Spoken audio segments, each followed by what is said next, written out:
The lawyer didn't even look up when he said it. "This meeting is for heirs only.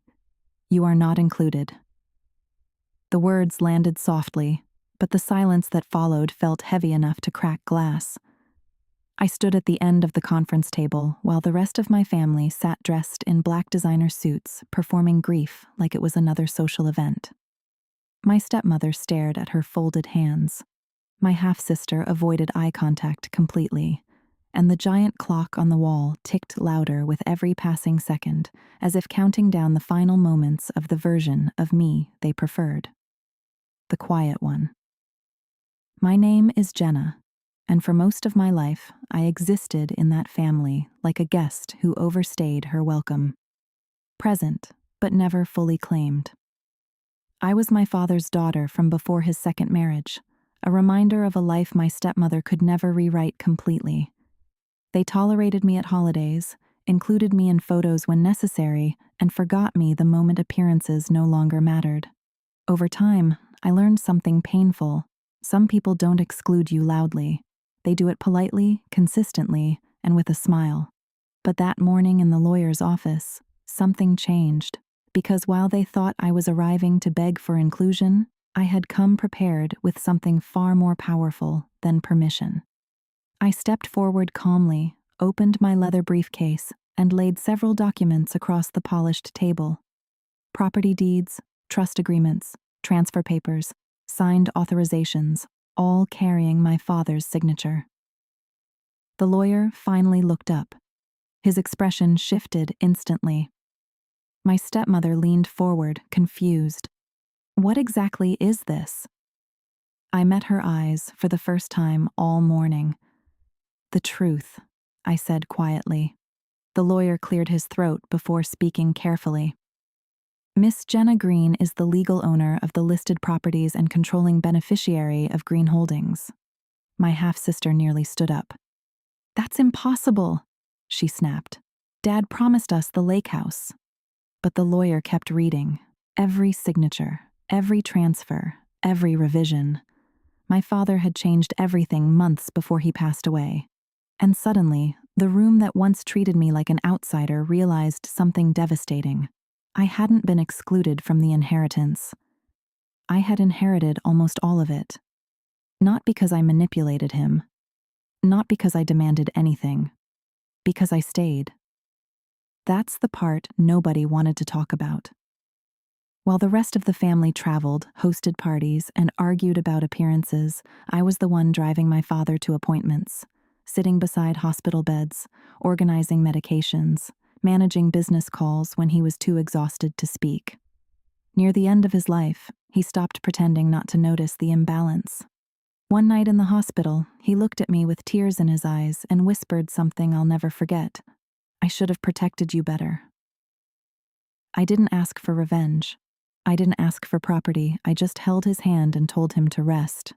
But maybe that's exactly why he trusted me, because I never treated him like an opportunity.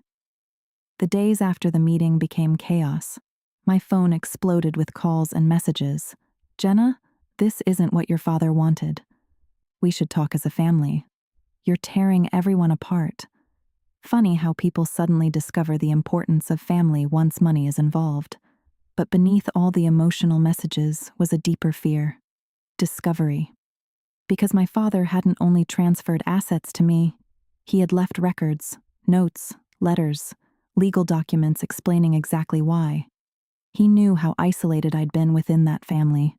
He saw the small humiliations nobody else acknowledged, the forgotten birthday invitations, the family vacations I learned about through social media posts, the holidays where I was asked to help serve dinner but never truly welcomed at the table. My stepmother never openly rejected me. She didn't have to. Coldness can speak fluently without words. Still, my father noticed, especially at the end. And in the final months of his life, he quietly began correcting what he believed he had allowed for too long. The lake house became mine. The business shares transferred into a trust under my name. The investment properties I had helped manage during college were legally reassigned, not out of guilt alone, out of recognition. 3 days after the inheritance meeting, my half-sister Carly showed up at my house unexpectedly. She looked exhausted, mascara smudged, emotions barely contained. "Jenna," she said softly, "you know how much that lake house means to me." I studied her face carefully. This was the same sister who once introduced me as Dad's other daughter at a graduation party. The same person who cropped me out of family pictures before posting them online. And now, suddenly, we were sisters again. I stepped aside without arguing and let her see the framed photograph hanging behind me. It was the last picture my father and I ever took together. Below it sat the framed property deed. Carly stared at it silently. Then she whispered something unexpected. "You planned this." I shook my head gently. "No," I said. "You just never noticed I mattered." She left without another word. That night, my stepmother's attorney sent a formal email proposing a fair redistribution of assets to avoid public conflict. Redistribution. As though love, labor, and loyalty were temporary loans meant to be returned. I forwarded the email directly to my lawyer with one instruction: let them contest it. Because what they didn't understand was that I had documentation for everything.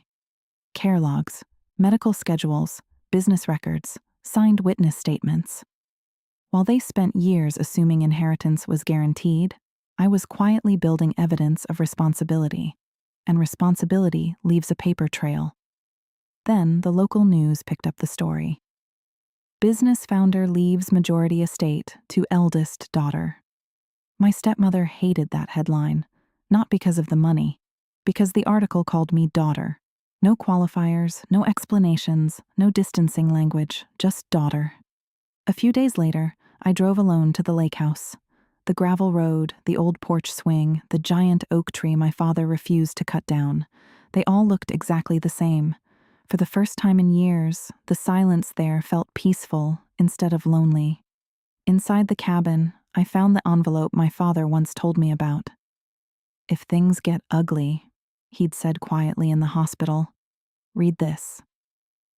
Inside was a handwritten letter. "This is where you became my daughter in every way that mattered," he wrote. "No court or marriage certificate can change that." I finally cried then, not because of the property, because for years I had questioned whether I truly belonged anywhere in that family.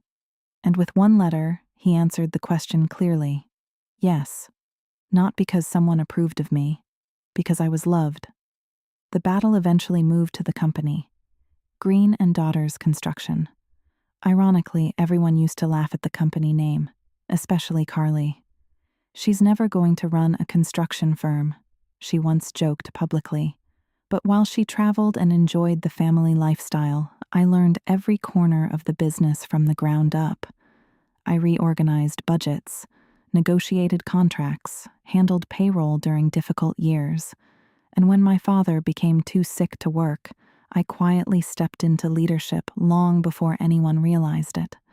So when Carly arrived at the office expecting control after his death, she walked into a conference room where the board had already voted unanimously to keep me as acting CEO. Not because I inherited the shares, because I had already earned their trust. One senior contractor pulled me aside afterward and said something I'll never forget. "Your father built the company," he told me, "but you kept it standing." For the first time in my life, I stopped feeling like a placeholder in someone else's story. I was finally becoming the author of my own. Months passed. The lawsuits faded. The anger quieted. Then, another unexpected development changed everything. An audit uncovered years of financial misuse hidden under my stepmother's management, personal expenses disguised as business write-offs, luxury purchases hidden in company accounts.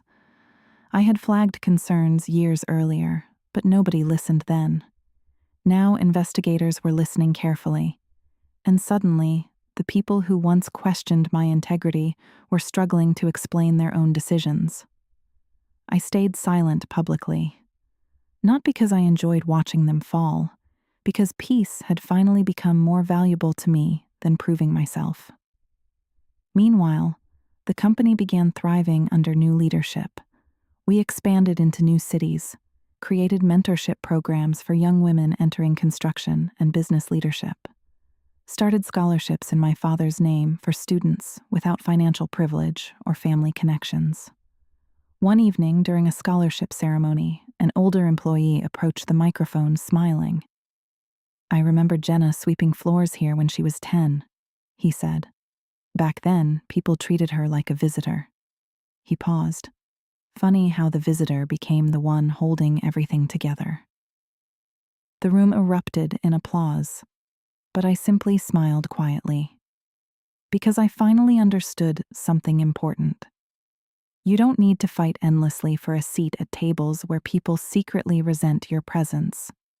Sometimes life gives you something better, the chance to build your own.